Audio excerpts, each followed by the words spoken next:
Hello and welcome to day 4 of Project Auction Kart. As you can see here, we got most of the frame painted up and ready to be put together, and we got some miscellaneous pieces over there hung up to dry, getting painted white.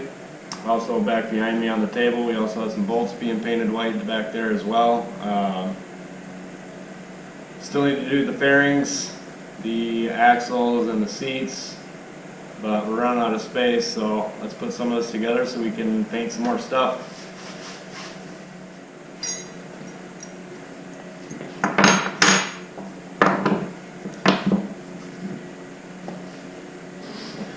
I wonder how many scratches I'm going to put in this thing.